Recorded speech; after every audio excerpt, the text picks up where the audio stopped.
mbokki internet Chronoactu dal leen jàmm ci xibaar yi ñu fas yéene ko doore ak juróomi ñeenteelu forum mondial jëmale ko ci wàllum ndox mi ñu daal di ubbi ni ki tey jile fii ci Ndakaaru fale ci Diamniadio président Macky Sall mi nga xamante ni moo ubbi boobu leen ndaje jot na ci addu di xamle ni dañu am mbégte daal di kon teewe ci ndaje bu ni mel ñaar fukki at ak juróom ginnaaw buñ ko amalee ci Marrakech ci Maroc waaye itam daal nay dikk ci jafe-jafe yi nga xamante ne lii di ndox mënees na ko jural askan wi ak tamit gàllankoor yi nga xamante ne ñoo ci ne moom président Macky Sall daal di sukkandiku ci ab tënk di rapport bi nga xamante ne waa Nations Unies ñoo ko fësaloon ci weeru mars ci atum 2021 di xamle ni ñaari doomi aadama yoo jël ci juróom daanaka ci àdduna wërngal këpp ñu ngi dund ci ay diiwaan ya nga xamante ne daal nañ fay am ay jafe-jafe ndox rax si dolli itam soxna yi ak xale yu jigéen ñi lu ëpp 200 millions yi waxtu la ñuy dox bés bu yàlla sax ngir ut ndox mu sell 2 milliards ak 100 millions itam ci ay doomi aadama ndox bu bon la ñuy jëfandikoo ci ñàkk pexe moom président Macky Sall di addu itam di xamle ni ci junni musiba mu bakumba yoo gis ci àdduna bi daanaka téeméer yoo ci jël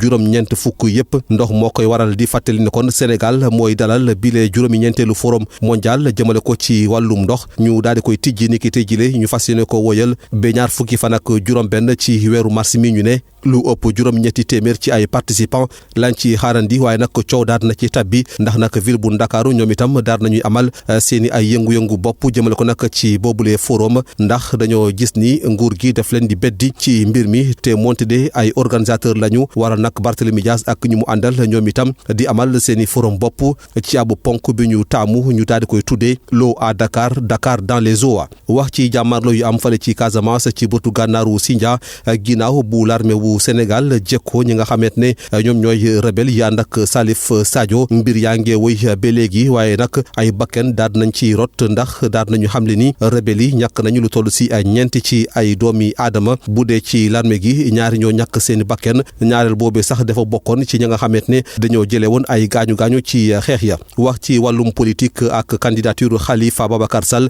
ndaxam dinañ ko bàyyi mu bokk ci élection législative yi am déet ak tamit su fekkente ne waa coalition Yewwi Askan Wi daal dinañ koy jiital ci seen liste ndaxam mun na leen jural ay njeexital ci wàllum safaan ci seen yooyu lay liste loole lépp juriste bi la di Ngounda Mboup xam-xamam màcc ci wàllum yoon mu ngi ci indi ay leeral ñu teewlu ko. déjà dama bëgg a wax ne kii di Khalifa Sall kii di Karim Wade musuñu perte seeni droit loolu moom dafa leer amul benn juge bu ne leen dama prononcer la déchéance dans un état de droit yow ak man su ma ñëwee ne man dama bëgg nen candidat et cetera du administration moo naa ma doo doon candidat juge moo ma koy tere su fekkee ne man je réunis toutes les conditions nécessaires les critères doon sénégalais amul kenn ku ma ko mën a xaj juge rek moo mën a ñëw ne man Ngounda Mboup ne man yow kat dañ la condamné lii wala lii yow mënoo nekk n'est-ce pas candidat wala au bout de telle durée wala d'une telle durée mënatoo nekk candidat léegi nag loolu day indi une peine complémentaire et pourtant la peine complémentaire doit être prononcée par le juge waaw mais il faut pas être plus royaliste que le roi te loolu conseil constitutionnel bu Sénégal la moom moo ko def moom conseil constitutionnel moo ko sëgg de façon illégale parce que même ba fa opposition bi jël nañ ko opposition bi dem contester ko ci moom mooy jour bi opposition bi di contester n'est-ce pas le quorum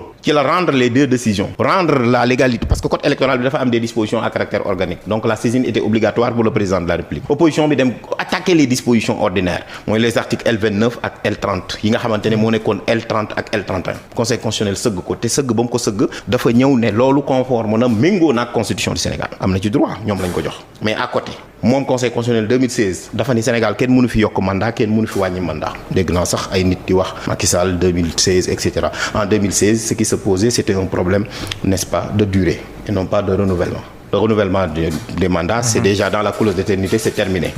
Alors conseil constitutionnel ni fii Sénégal kenn mënu fee yokk mandat kenn mënu fee wàññi mandat ba pare nag ni quelles que soient les circonstances xam nga loolu boo ko waxee caabi nga moom tëj nga lépp en droit moom mu ñëw au conseil des collectivités territoriales ci même code électoral bi ñu ne yokk nañu seen mandat parce que mënuñoo tenir élection bi mu sëgg ko bàyyi ko mu dem et c'est une règle d'ordre public pour te dire que donc le conseil constitutionnel moom ci boppam moom moo deful li mu war a def ci côté boobu noonu parce que disposition yooyu noonu amuñu droit nekk fi beneen bi ci topp nag léegi nag bu ma ñëwee nag ci kaw Khalifa Sall ak Karim Wade article yooyu daf leen di tere ñu nekk candidat pour lan parce que loolu aussi nguur gi moo ko def pour écarter leen dama koy wax juriste yaa ngi may dégg parce que en droit dafa am lu ñuy tuddee une fraude à la constitution ak une fraude à la loi ci ban côté man dañ ma daan dégg avant 2018 ma daan wax toujours ne Khalifa Sall ak Karim Wade mën nañoo doon candidat di ko wax ba am sax ñuy laaj ne ma pourquoi nga koy wax ma ne leen parce que su dee candidature le Sénégal dafa am ay pièces ak mention yu ñuy laaj ci dossier bi boo jëloon lu mel ni candidature à l'élection présidentielle Khalifa Ababacar Sall ak Karim Wade dañu doon bokk parce que 8 pièces lañ doon laaj ak 8 mentions carte électeur bokk ci woon maanaam mënoon nga doon candidat te doo doon électeur